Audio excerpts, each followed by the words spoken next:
माननीय अखिलेश यादव जी को उस वक्त क्यों नहीं आया जब मुलायम सिंह जी ने कार सेवकों को गोलियों से मरवा दिया था। और तब मुलायम सिंह जी ने ये कहा था कि वहां पर कोई पत्थर तो रख के देखे, अभी वहां पत्थर भी रख गया, राम जी भी बैठ गए, मंदिर भी बन रहा है, तो मुलायम सिंह जी को मर जाना चाहिए था इस स्थिति में।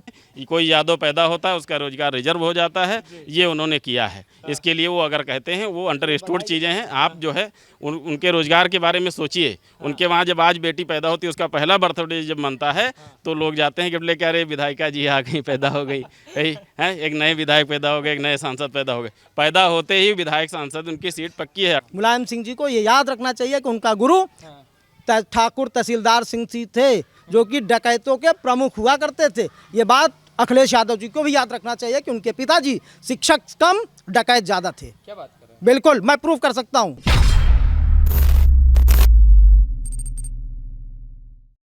आपका शुभ नाम क्या होगा? मेरा नाम है अजीत सिंह। अजीत सिंह जी, आपका ही डंका बज रहा है, ऐसा कहते हैं सपा वाले, कहते हैं कि सिर्फ ठाकुरों का डंका है इस बार उत्तर प्रदेश में। नहीं ठीक है सर, ठाकुरों का डंका बज रहा तो अच्छी बात है, कम से कम कभी तो बजना चाहिए था। जो कि 70 साल दूसरों लोगों ने राज किया और 10 साल मुलायम सिंह जी किया, उनके बेटे ने किया, मायावती जी ने किया, तो कभी तो किसी का बजना चाहिए। आज अगर बज रहा है तो बजना चाहिए। कब बजेगा ठाकुरों का डंका? एक आदमी, सिर्फ एक योगी की वजह से लोगों को लगता है कि जो कि ठाकुरों का डंका बज रहा है। और जब मुलायम सिंह जी थे तब किसका बज रहा था? मायावती जी थी तब किसका बज रहा था? माननीय नारायण दत्त तिवारी थे तब किसका बज रहा था? आखिरकार हेमनंती बहुगुणा जी थे तब किसका बज रहा था? आखिर हमको ये कोई बताएगा कि ठाकुरों का नंबर कब आएगा? एक बार एक व्यक्ति अगर छत्री कहीं पर सत्ता में आ जाता है तो उसके पीछे सभी लोग पड़ जाते हैं। वो चाहे किसी भी हो, चाहे वो अखिलेश यादव हो, चाहे वो मायावती जी हो, चाहे वो जो है कि ओवैसी हो, चाहे और ओम प्रकाश राजभर हो, कहीं के भी लोग हो, वो एक आदमी के पीछे पड़ गए। जो विकास पुरुष हो, जो विकास कर रहा है और विकास के ऊपर एकदम बिल्कुल अग्रसर है, उस आदमी के पीछे पड़े हुए लोग। विकास पुरुष अखिलेश यादव? बिल्कुल नहीं, अखिलेश यादव ने कुछ नहीं किया, सिर्फ 5 जिलों तक वो सिमट कर रह गए थे। आखिर उन्होंने किया क्या? घोटालों के सिवा उनके चाचा ने, माननीय शिवपाल यादव जी ने क्या किया? घोटाले। जितनी सड़कें बने मैं आपको गिना सकता हूँ, तमाम सड़कें मैं आपको बता सकता हूँ, उसमें उन्होंने सिर्फ घोटाले के अलावा चाचा और भतीजों ने मिलकर कुछ नहीं किया। बहन जी ने और सतीश मिश्रा जी ने सिर्फ जात की राजनीति की। कभी उन्होंने जो है कि गठजोड़ करने की कोशिश की, लेकिन उसमें कभी वो सफल नहीं होंगे। सोशल इंजीनियरिंग कभी नहीं सफल होगी। माननीय योगी जी, आप जो कह रहे हैं योगी जी है विकास पुरुष, मगर सपा वाले कहते हैं सर कि अखिलेश यादव ही असली विकास पुरुष थे, उनके आगे कोई नहीं, बिल्कुल गलत बात है। अखिलेश यादव जी ने रिवर फ्रंट लखनऊ में बना हुआ है, उन्होंने उसमें घोटाला किया, सभी को पता है। मैं एक चीज़ पूछना चाहता हूँ कि हम लोगों ने पूछा था उनसे तो कि जो ये आपने जो है कि रिवर फ्रंट बना रहे हैं वहाँ तमाम पेड़ थे कटवा दिए, वहाँ पे आज की स्थिति क्या है आप जाके देख लीजिए। उस रिवर फ्रंट की वजह से पानी जो है कि कम हो गया था साहब, पानी कम हो गया था, जल जीव मर रहे थे, तब कहाँ अखिलेश यादव जी थे? सिंचाई विभाग कहाँ था? क्यों नहीं किसी पे कार्रवाई हुई? आखिर क्यों फंसे हुए हैं लोग? कहाँ है अखिलेश यादव जी का विकास? केवल सैफई में, केवल मैनपुरी में, चंबल की घाटियों में। मुलायम सिंह जी की यादव जी को याद रखना चाहिए कि उनका गुरु, मुलायम सिंह जी को ये याद रखना चाहिए कि उनका गुरु ठाकुर तहसीलदार सिंह जी थे, जो कि डकैतों के प्रमुख हुआ करते थे। ये बात अखिलेश यादव जी को भी याद रखना चाहिए कि उनके पिताजी शिक्षक कम डकैत ज्यादा थे। क्या बात कर रहे हैं? बिल्कुल, मैं प्रूव कर सकता हूँ। उन्होंने डकैतियाँ की, उनके खिलाफ मैनपुरी थाने में, आप इटावा में जाइए, पता करिए, आपको पता चल जाएगा। माननीय मुख्यमंत्री जी मुख्यमंत्री बनने से पहले, राजनीति में आने से पहले, लोकदल के में आने से पहले वो क्या थे? अच्छा जी, गजब बात बता रहे ठाकुर। बिल्कुल, मैं बिल्कुल साफ साफ बता रहा हूँ। इसीलिए वो लोग योगी जी के पीछे पड़े, क्योंकि वो साधु आदमी है। उसके ना आगे नाथ ना आगे न पीछे। और ये जो आप पंडित जी यहाँ खड़े हैं, ठाकुर जी यहाँ खड़े हैं, ये जो लड़वाने की कोशिश होगी कि ब्राह्मण ठाकुर लड़ जाए और हम सत्ता, नहीं, ये तो हो ही नहीं सकता। देखिए, ब्राह्मण हमारा जो है कि सदियों से पूजनीय है।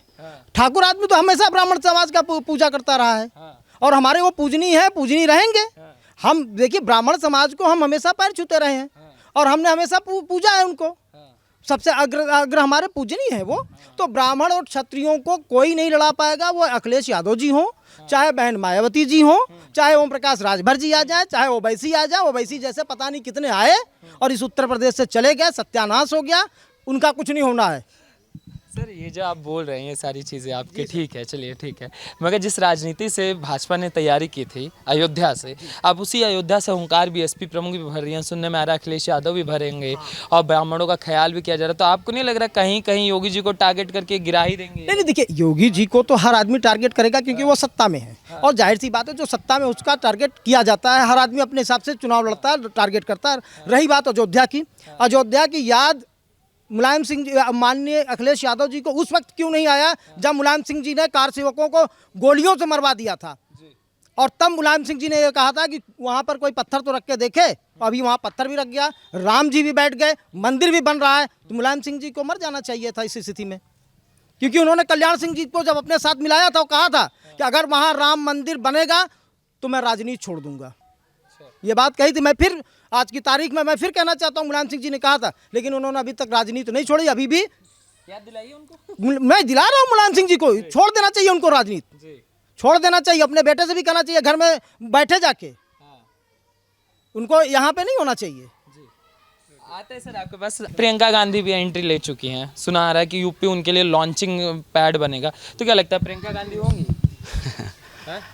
कांग्रेस का तो बैकग्राउंड आप अच्छी तरह से जानते हैं। पंडित जवाहरलाल नेहरू अपने आगे पंडित लगाया करते थे, और जब कश्मीर में कश्मीरी पंडितों के ऊपर बलात्कार हुए, उनका जो है घर जलाया गया, उनकी बहू बेटियों को उठा उठा के ले गए, और वहाँ पर लाउड स्पीकर से जो है, मस्जिदों के लाउड स्पीकर से हुआ कि यहाँ पर जो है कश्मीर बनेगा हिंदू पुरुषों के बगैर और हिंदू औरतों के साथ में हम बनाएंगे इसको।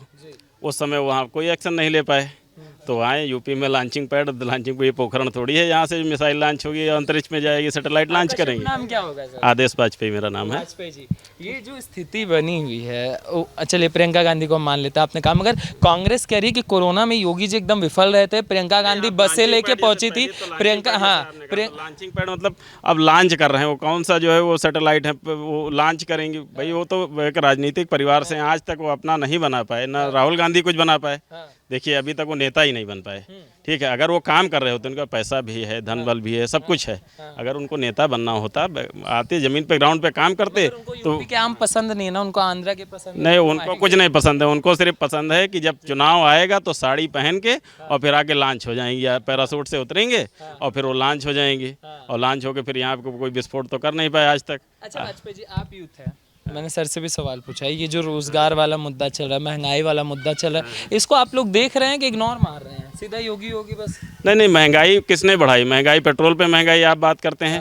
पेट्रोल पे जब इन्होंने जो है कर्ज लेके पेट्रोल का बकाया वहाँ पे छोड़ दिया, उस बकाये को भुगतान करने के लिए जब नरेंद्र मोदी ने सोचा, तो उसके बारे में तो कोई बात नहीं करता है। ठीक है, आज उसके लिए मान लीजिए अभी कोरोना काल भी था, कोरोना काल में पूरी वैश्विक अर्थव्यवस्था ध्वस्त हो गई है, लेकिन भारत तब भी आप देखिए अर्थव्यवस्था इसकी ग्रोथ कर रही है, नए नए जो है आप देखिए आयुध निर्माण हो रहे हैं, तेजस निर्माण हो रहा है, एमका निर्माण हो रहा है। चाइना एक तरफ मुँह बाय खड़ा हुआ था, उसने अटैक किया, लेकिन उसकी हिम्मत नहीं थी जो आके 1 फुट कब्जा कर लेता। इन्होंने तो लद्दाख का पता नहीं कितना हिस्सा, कांग्रेस जो प्रियंका गांधी जिनकी बात कर रहे हैं, इन्होंने दे दिया। मुलायम सिंह यादव ने भी एक दिन जब वो रक्षा मंत्री थे, उन्होंने कहा था चीन जो है बड़ा शत्रु है, लेकिन कोई वो काम नहीं कर पाए। ठीक है, लेकिन नरेंद्र मोदी आज काम कर रहे हैं। आज मेक इन इंडिया के साथ में भारत पूरे विश्व में अग्रसर है, और आज जो है हम इंपोर्ट की जगह एक्सपोर्ट करने की स्थिति में हो गए हैं।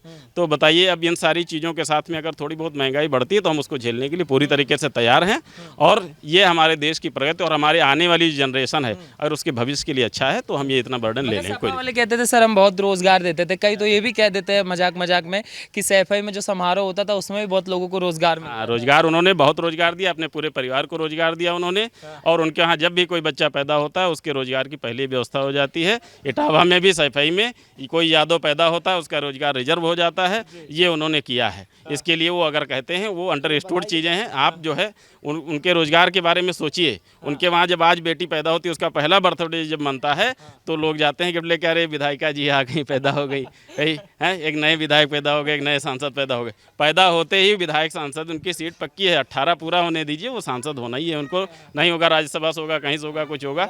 हाँ, यही उनके रोजगार है। मतलब आप परिवारवादी बोल रहे हैं उनको? परिवारवादी हम बोल क्यों रहे हैं, वो कर रहे हैं, हम बोलने से थोड़ी होता है। आप देख लीजिए, उनका रिकॉर्ड देख लीजिए। और रही यादवों की बात अगर, तो उनके लिए इटावा सैफई पश्चिमी उत्तर प्रदेश का यादव है, और बाकी उत्तर प्रदेश का कोई यादव उनके लिए यादव भी नहीं है। क्योंकि जब भी एसडीएम भर्ती हुई, और आप लोक सेवा आयोग का देख लीजिए, भ्रष्टाचार, उसकी जांच भी चल रही है। और जल्दी ये देखिए, हो सकता है कि ये चुनाव पहले या चुनाव के बाद उनकी सारी स्थिति सामने भी आ जाए। आप इतनी बातें बोल दिए, वो तो बोल रहे हैं कि हम तो 350 सीट ले आएंगे, और सपा वाले बोलते हैं कि विकास पुरुष तो अखिलेश यादव थे, योगी जी तो सिर्फ विकास का गुब्बारा भरे, एक दिन सुई मारेंगे फूट जाएगा। हाँ, मैं भी बोल रहा हूँ कि मैं कल हेलीकॉप्टर से आपकी इस डिबेट में आऊँगा, लेकिन बोलने से थोड़ी कुछ हो जाता है।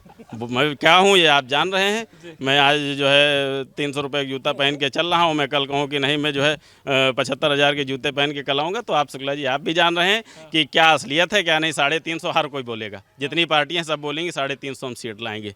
कहीं कहोगे जिसको गणित नहीं होती को 450 बोल दे, सीटों ज़्यादा बोल दे, हो सकता है। ठीक है, क्योंकि ये पुराने हैं तो ये खिलाड़ी भी हैं, ये 350 बोलेंगे। लेकिन जब हो सकता है ये 70-80 सीटों के आसपास हो सकता है। अगर आ जाएं तो आ जाएं, ठीक है। बड़ी मुश्किल की बात है। 350 प्लस में भाजपा आएगी और पूर्ण बहुमत से आएगी, उसको कोई यहाँ हराने वाला नहीं पैदा है। हिंदी में आपने पीएचडी करी है क्या? बड़ा व्यंग वाला आप नहीं, हमने कोई पीएचडी नहीं की है। पीएचडी कोई नहीं की। हमने इस जो है सरकार को बहुत अच्छी तरीके से, सपा सरकार को देखा है। सपा सरकार में भी मैं जाता रहता था, मित्र लोग उनके साथ में। जब जो है मैं गया, मैं नाम ही लेके बता देता हूँ, रामवृक्ष सिंह यादव जो है डिम्पल जी के प्रभारी थे। मैं गया उनके वहाँ, खेल मंत्री उस समय बना दिए गए थे कुछ समय के लिए। तो उनके वहाँ एक लिफाफा लेके कोई आया था, ठीक है। तो लिफाफा उन्होंने कहा अपने कि चापे रहो, हम आ नहीं रहे हैं, चापे रहिए। 6 महीना पहले उनको पता था। और उन्होंने क्या किया, जो माइनिंग में आप देखिए रॉयल्टी, इन्होंने 6 महीने पहले 3 साल की रॉयल्टी एक साथ दे दी। हमारी सरकार का जो है राजस्व खा गए, अगली सरकार का 3 साल का राजस्व, 2.5 साल का राजस्व खा गए। अब फिर ये कहते हैं कि सड़कों में गड्ढे। जब आप राजस्व खा गए, 3 साल का एक साथ आपने रॉयल्टी जमा करवा ली। इसी तरह इन्होंने हर विभाग में किया कि ये जान रहे थे कि हम नहीं आने वाले हैं। जब ये नहीं आने वाले थे, इन्होंने एक साथ जहाँ पर लाइसेंस देना था वहाँ 3-3 साल का एक साथ इन्होंने जो है धनराशि जमा करवा ली। तो 2.5 साल अगली सरकार के खा गए। अगली सरकार 2.5 साल तक पंगु हो जाए, कुछ ना कर पाए। फिर भी योगी जी ने जो किया है वो कोई नहीं कर सकता है। यहाँ पर विकास किया है उन्होंने, बहुआयामी विकास किया है। विकास का मतलब होता है कि केवल आर्थिक विकास नहीं, सामाजिक विकास भी हो, हर तरीके का विकास हो। विकास का मतलब ये है कि आज गुंडाराज खत्म है। आज जो है आप देखिए तो गुंडों की स्थिति ये हो गई कि स्वयं अपनी बेल कटा के, पैरोल कटा के वो जेल में जा रहे हैं, ठीक है। अभी आप लेटेस्ट धनंजय सिंह का आप देख लीजिए, वो खुद अपने जो है उनका जो बेलर था वो गया और खुद गए, ठीक है, जेल चले गए। अतीक अहमद और मुख्तार अंसारी की स्थिति आप देख ही रहे हैं क्या है। इनकी तूती बोलती थी, जब कभी मऊ का नाम लीजिए तो मऊ मुख्तार अंसारी आपके साथ में निकलता था। अब क्या है, कुछ दिन बाद जो है मऊ मुख्तार अंसारी खुद ही कहेंगे। आजम खान की स्थिति ये थी कि जो है टोपी पहना के हिंदुओं को मुस्लिम बनाते थे। एक दिन हमने एक छोटा सा वायरल वीडियो देखा, उन्होंने कहा भैया हमारी जान बचाना मुश्किल है, हमसे कुछ न पूछो, ठीक है। आज स्थिति ये हो गई। तो ये बहुत बड़े गुंडे, राजनीतिक गुंडे और जो बाहुबल वाले गुंडे, सबकी स्थिति बड़ी ख़राब हो गई है। आप गुंडे की बात करें सर, बसपा सपा वाले कहते हैं कि सबसे बड़े गुंडा तो मुख्यमंत्री बन गए हैं, तो और गुंडों की कहाँ चले? बहुत सही कहते हैं, वो सबसे बड़े गुंडे हैं। उन सारे गुंडों को सुधारने वाले जो ये पूरे जो है समाज के साथ गुंडे करते थे, जिसने उनको सुधार दिया वो सबसे बड़ा गुंडा ही कहा जाएगा। और वो बहुत सही कह रहे हैं, मैं इस पर पूरी तरीके से मोहर लगाता हूँ कि हाँ, हमारे योगी जी बहुत बड़े गुंडे हैं, गुंडों के लिए बहुत बड़े गुंडे हैं और आम आदमी के लिए वो पूरे भगवान हैं। आप कब से रह रहे हैं लखनऊ में? मुझे हो गया करीब 25 साल। 25 साल हो रहे, तो दोनों सत्ता को आपने देखा होगा, तीसरी सत्ता को भी देख रहे हैं। कितना आपको परिवर्तन दिखता है? पहले परिवर्तन ये देखता हूँ कि पहले जो सरकार थी वादे करती थी, वादे करके लोगों को जातिगत समीकरण बना करके सोशल इंजीनियरिंग करके सत्ता पे आई, लेकिन वो विकास का मुद्दा नहीं होता था। वहाँ पर उसी समाज के 2-4 लोगों को सत्ता में बैठा देना, इसके बाद विकास के नाम पर बड़े घोटाले हुए, बड़ा भ्रष्टाचार हुआ और विकास नहीं हुआ है। और इसके बाद जो है जो नीतियाँ चली वो आरक्षण के आधार पर चली। जिन लोगों ने वोट किया, जैसे ब्राह्मण समाज का उस समय वोट लिया गया जब बसपा की सरकार पे थी, तो पता करिए कि वो जारी करें कितने ब्राह्मण समाज के लोगों को नौकरी दिया उन्होंने, जबकि वहाँ पर बैकलॉग भरे गए हैं। इसके बाद जो है ब्राह्मण समाज के लोग ठगे गए, वहाँ पर उनका कोई काम नहीं हो, हाँ, उसमें कोई वो नहीं था। इसके बाद फिर सरकार आई, समाजवादी पार्टी की सरकार, तो वहाँ पर ये कर दिया कि जब ब्राह्मण इंटरव्यू में जाएंगे, मतलब एक वो तो उनको कम नंबर देना, इनको ज़्यादा नंबर देना, मतलब ओवरलैप किया गया आरक्षण को भी।